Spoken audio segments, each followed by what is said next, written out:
आदरणीय धार्मिक सज्जन वृंद, मातृशक्ति, आज यजुर्वेद के 33वें अध्याय के 84वें मंत्र का महर्षि दयानंद कृत जो भाष्य है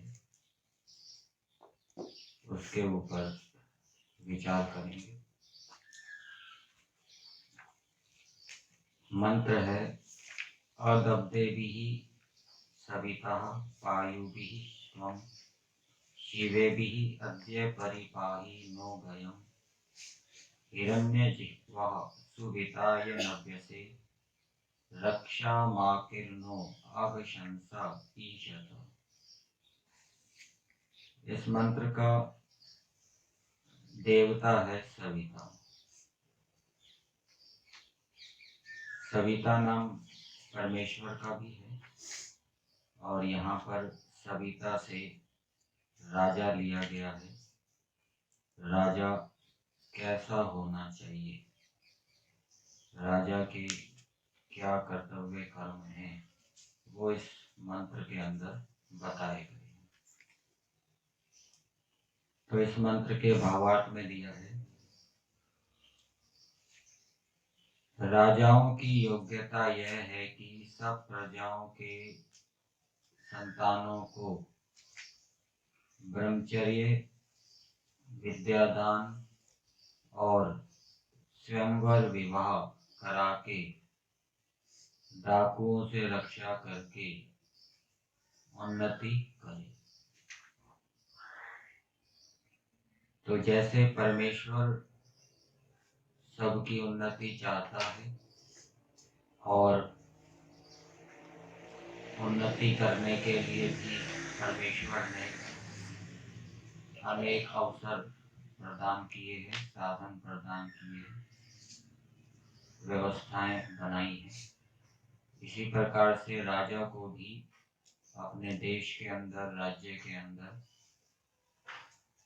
ऐसे नियम बनाने चाहिए, ऐसे कानून बनाने चाहिए जिससे कि प्रजा की उन्नति हो। सभी बालक बालिकाएं 25 वर्ष तक ब्रह्मचारी रहें, उससे पहले कोई विवाह ना कर सके, ऐसा नियम होना चाहिए। और जो इस नियम का उल्लंघन करे उसको दंड दिया जाए। इसी प्रकार से राजा को अपने देश के अंदर अनेक प्रकार के विद्याओं के विद्वानों को उत्पन्न करना चाहिए, उनको नियुक्त करना चाहिए। स्कूलों के अंदर, कॉलेजों के अंदर, और वो विद्यार्थियों को अनेक विषयों की विद्याएं प्रदान करें। राजा इस कार्य में सहयोग दे।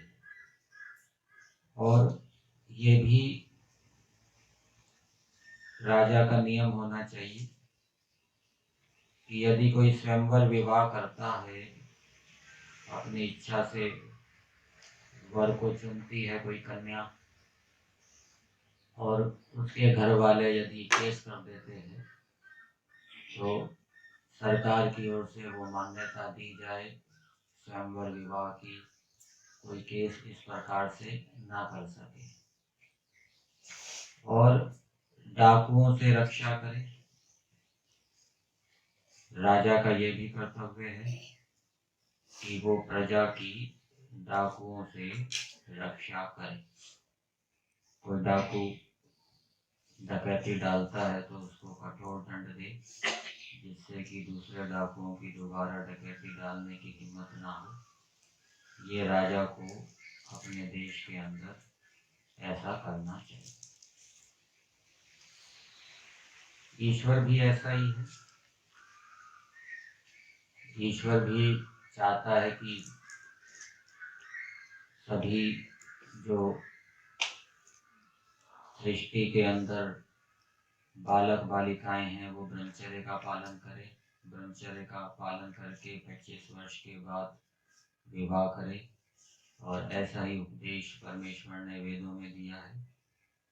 और जैसे परमेश्वर वेदों के माध्यम से अनेक विद्याओं का दान देता है, वैसे ही राजा को भी इस प्रकार से करना चाहिए।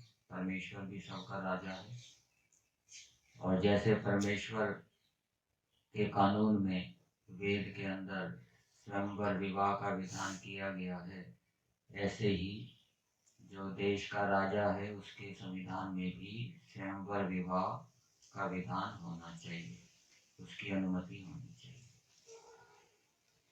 अब मंत्र के पदों को पदार्थ के माध्यम से देखते हैं। मंत्र के अंदर सविता शब्द आया है, ये संबोधन में है। हे सविता, समग्र ऐश्वर्य से युक्त राजन। जो राजा होना चाहिए वो भौतिक और आध्यात्मिक दोनों प्रकार के ऐश्वर्यों से युक्त होना चाहिए। उसके पास उत्तम उत्तम गुण कर्म स्वभाव होने चाहिए, और बाहर भी अच्छी धन संपत्ति, अच्छे व्यक्ति, साधन उसके पास होने चाहिए। ऐसा राजा यदि होता है तो वो प्रजा को सुख दे सकता है।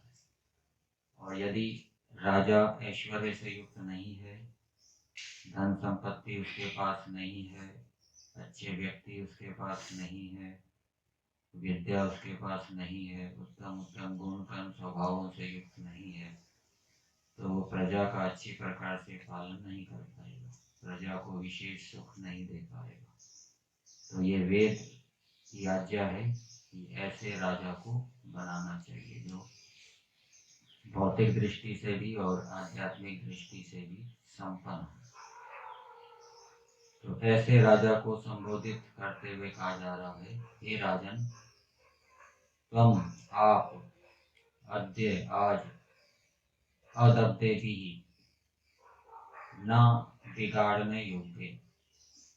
संस्कृत भाग में इसका अर्थ दिया है अहिंसनीय ही, हिंसा अहिंसा करने योग्य, हिंसा ना करने योग्य।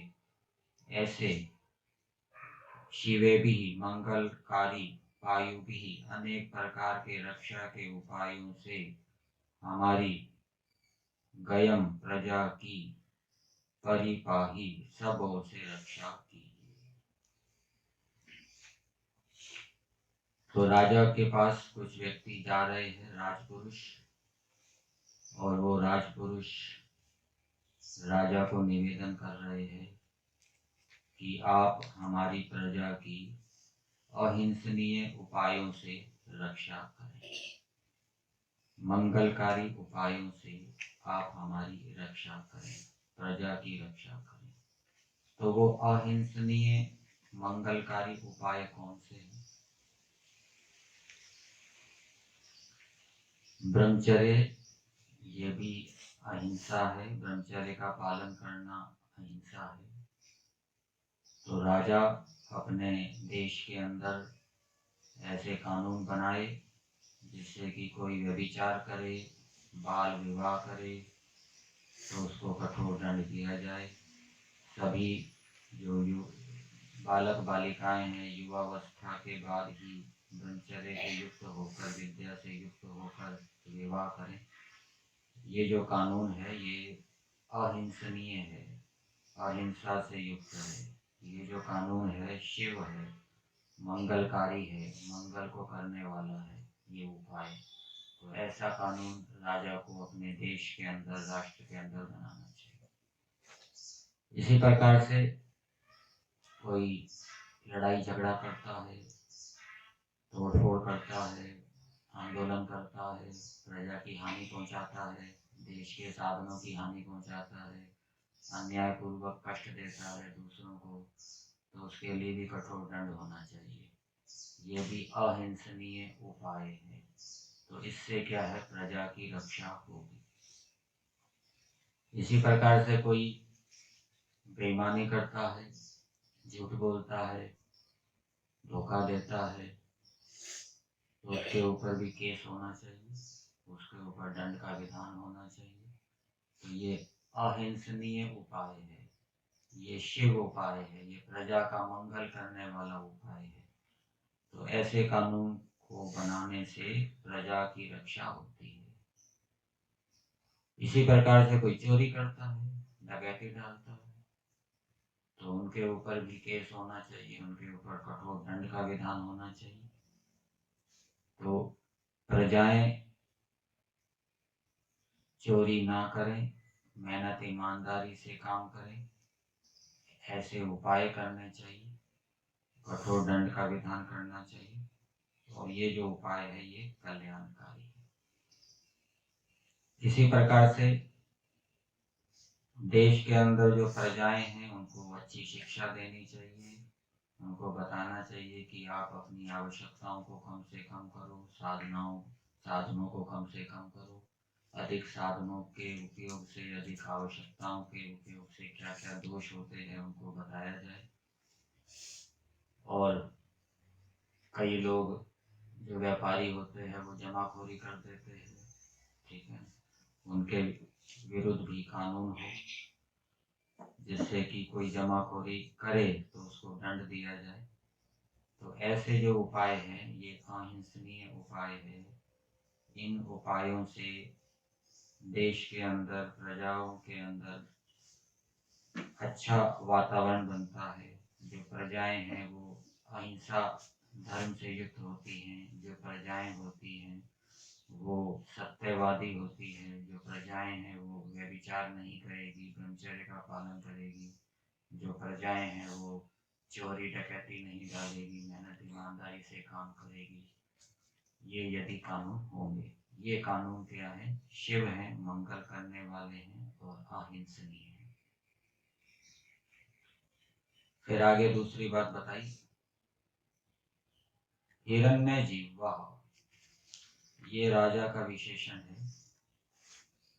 सबके हित में रमण करने योग्य वाणी से युक्त हुई, अर्थात राजा जो भी आज्ञाएं देता है, जो भी आदेश देता है, वो सभी प्रजाओं के हित के लिए होने चाहिए।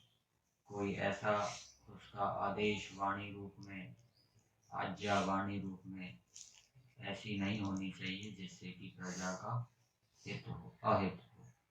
और ये तभी हो सकता है जब राजा अच्छा विद्वान होगा, वेदों का विद्वान होगा, ईश्वर का उपासक भी होगा, तो वो सद्बुद्धि से युक्त होकर प्रजाओं के हित के लिए आज्ञा रूप, आदेश रूपी वाणी का प्रयोग करेगा।